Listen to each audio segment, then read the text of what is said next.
ತಂದೆಯ ನಂತರ ಪುತ್ರ ಕೇಸರಿ ನಾಯಕರ ಕೆಂಗಣ್ಣಿಗೆ ಗುರಿಯಾದ್ರ. ಇದು ಸದ್ಯದ ಸ್ಪೆಷಲ್ ದಿ ಟಾರ್ಗೆಟ್. ನಾನು ಶಂಶೀರ್ ಬುಡೋಳಿ.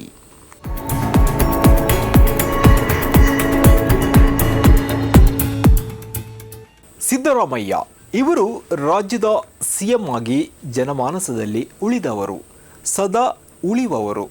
ಸದಾ ಜಾತಿವಾದ ಕೋಮುವಾದವನ್ನು ವಿರೋಧ ಮಾಡಿ ಬಂದವರು. ಬರೋಬ್ಬರಿ 5 ದಶಕಗಳಿಂದ ರಾಜಕೀಯ ರಂಗದಲ್ಲಿ ಅಜಾತಶತ್ರುವಾಗಿ ಇರುವಂತಹ ಜನಮೆಚ್ಚಿದ ನಾಯಕ. ಬಿಜೆಪಿಗರ ಧೋರಣೆಯ ವಿರುದ್ಧ ಸದಾ ಮಾತನಾಡ್ತಾ ಇದ್ದ ಸಿದ್ದರಾಮಯ್ಯ ಇವರು ಏನಾದರೂ ಹೇಳಿಕೆಯನ್ನು ನೀಡಿದರೆ ಅತ್ತ ಬಿಜೆಪಿ ನಾಯಕರು ಕಿಡಿಕಾಡ್ತಾ ಇದ್ರು. ಆಗ ಎದೆಗುಂದದೆ ರಿಯಾಕ್ಷನ್ ಕೊಡ್ತಿದ್ರು ಮಾಜಿ ಸಿಎಂ ಸಿದ್ದರಾಮಯ್ಯ. ಈಗ ಬಿಜೆಪಿಗರ ಕೆಂಗಣ್ಣಿಗೆ ಗುರಿಯಾಗಿದ್ದಾರೆ ಇವರ ಪುತ್ರ ಯತೀಂದ್ರ ಸಿದ್ದರಾಮಯ್ಯ.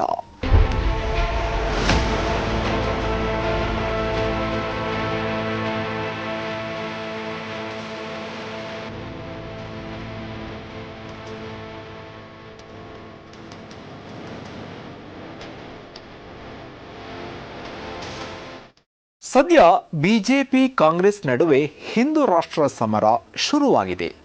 ಸಚಿವ ಯತೀಂದ್ರ ಇವರ ಹೇಳಿಕೆ ಬೆನ್ನಲ್ಲೇ ಒಂದು ಕಿಡಿಯೊಂದು ಹೊತ್ತಿಕೊಂಡಿದೆ.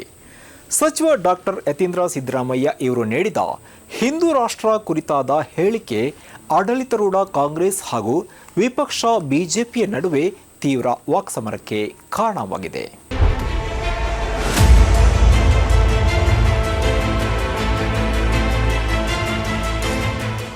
ಕರ್ನಾಟಕ ಶೋಷಿತ ಸಮುದಾಯಗಳ ಒಕ್ಕೂಟ ಅಂದರೆ ಅಹಿಂದ ಜಿಲ್ಲಾ ಶಾಖೆಯಿಂದ ಬೀದರ್ ನಗರದ ಚನ್ನಬಸವ ಪಟ್ಟದೇವರು ರಂಗಮಂದಿರದಲ್ಲಿ ಶೋಷಿತ ಸಮುದಾಯಗಳ ಮುಖಂಡರ ಸಮಾವೇಶ ನಡೆದಿತ್ತು.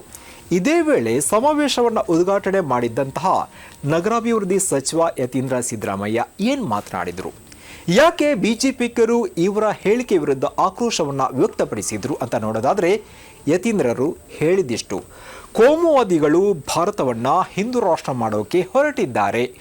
ಒಂದು ವೇಳೆ ಈ ದೇಶ ಹಿಂದೂ ರಾಷ್ಟ್ರ ಆದರೆ ಮತ್ತೆ ಜಾತಿಯ ಹೆಸರಲ್ಲಿ ಶೋಷಣೆ ಆರಂಭ ಆಗುತ್ತದೆ ಅಂತ ಹೇಳಿದರು.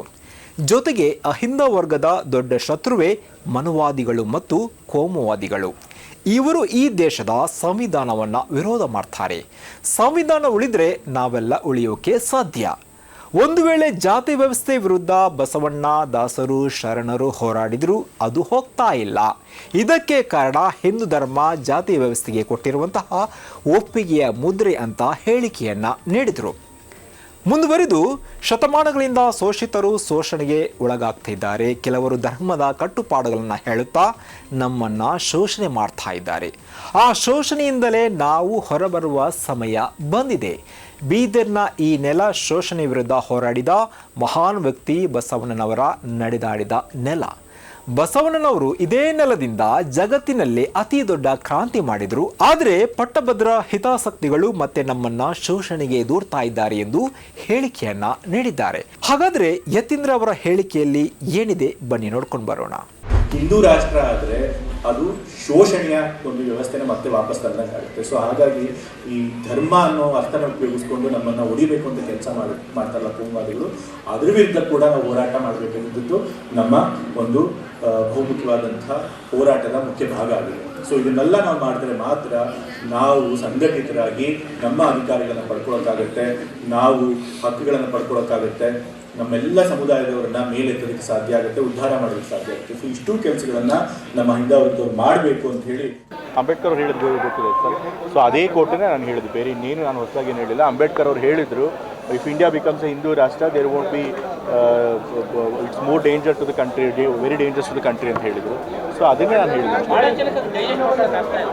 ಯಾತಕ್ಕೆ ಇಷ್ಟು ವರ್ಷಗಳು ಕೂಡ ನಮ್ಮ ಕಂಟ್ರಿ ಇರೋದೇ ಸೆಕ್ಯುಲರ್ ಆಗಿ, ಈಗಲೂ ಕೂಡ ಸೆಕ್ಯುಲರ್ ಆಗೇ ಇದೆ.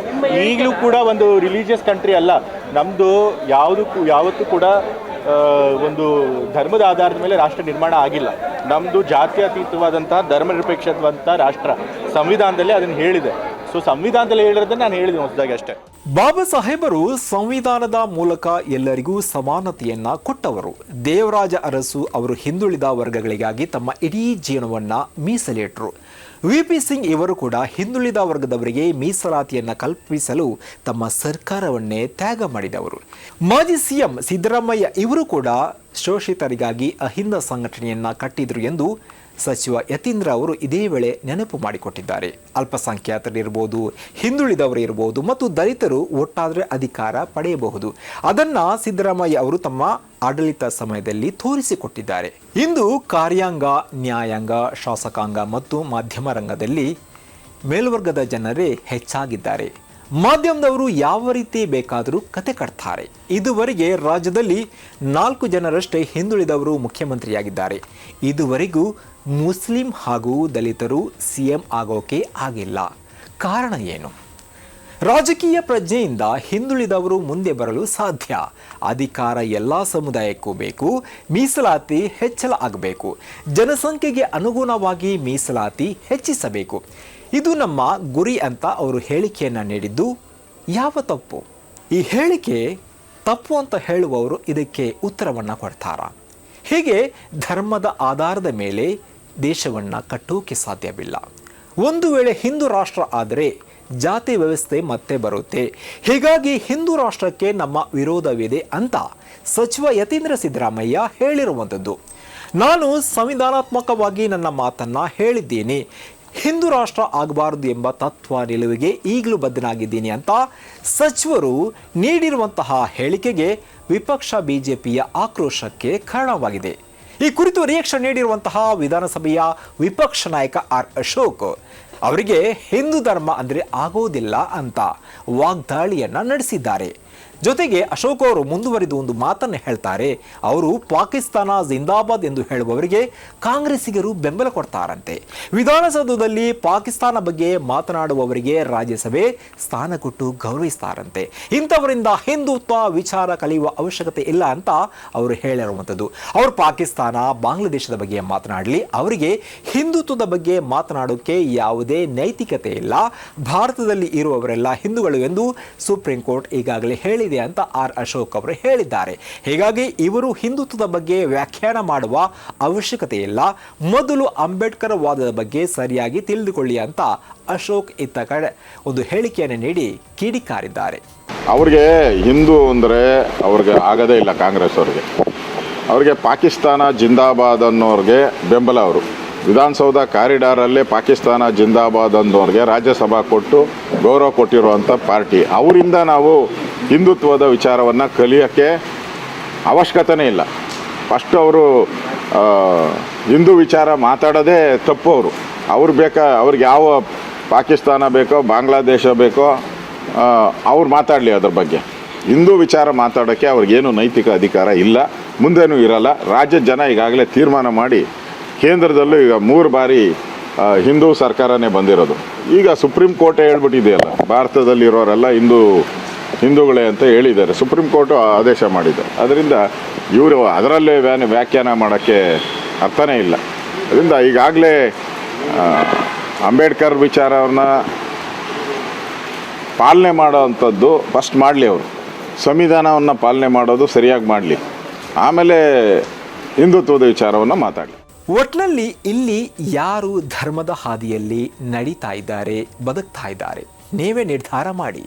ಇದುವೇ ಸದ್ಯದ ಸ್ಪೆಷಲ್. ನಿರಂತರವಾಗಿ ನೋಡ್ತಾ ಇರಿ ಸನ್ಮಾರ್ಗ ನ್ಯೂಸ್. ಸುದ್ದಿಗಳ ಸಂತೆಯಲ್ಲಿ ಸತ್ಯದ ಮೊಂಬತ್ತೆ. ಈ ಕಾರ್ಯಕ್ರಮದ ಪ್ರಾಯೋಜಕರು Gadiyar group of companies, specialised in piling and shoring, engineering consultancy, firefighting, steel structures, real estate. Office, SIT Tower, Silicon Oasis, Dubai, UAE. ಸ್ನೇಹಿತರೆ, ನಿಮ್ಮ ಅದ್ಭುತ ಬೆಂಬಲದಿಂದ ಸನ್ಮಾರ್ಗ ನ್ಯೂಸ್ ಚಾನೆಲ್ ಈಗ 2 ಲಕ್ಷ ಸಬ್ಸ್ಕ್ರೈಬರ್ಗಳನ್ನು ದಾಟಿದೆ. ಇದು ನಮ್ಮ ಯಶಸ್ಸಲ್ಲ, ಇದು ನಿಮ್ಮ ಯಶಸ್ಸು. ನಮ್ಮ ಮುಂದಿನ ಗುರಿ 4 ಲಕ್ಷ. ಇದು ಕಷ್ಟವಲ್ಲ. ನೀವು ಮಾಡಬೇಕಾದದ್ದು ಸಿಂಪಲ್. ನೀವು ಸನ್ಮಾರ್ಗ ನ್ಯೂಸ್ ಚಾನೆಲ್ ವಿಡಿಯೋವನ್ನ ನಿಮ್ಮ ಸ್ನೇಹಿತರಿಗೆ, ಕುಟುಂಬದವರೊಂದಿಗೆ ಹಂಚಿಕೊಳ್ಳಿ ಮತ್ತು ಅವರಲ್ಲೂ ಸಬ್ಸ್ಕ್ರೈಬ್ ಮಾಡಲು ಹೇಳಿ. ನೀವು ಶಕ್ತಿಯನ್ನು ಕೊಡಿ, ನಾವು ನಿಖರ ಸುದ್ದಿ ಕೊಡ್ತೇವೆ. ಧನ್ಯವಾದಗಳು.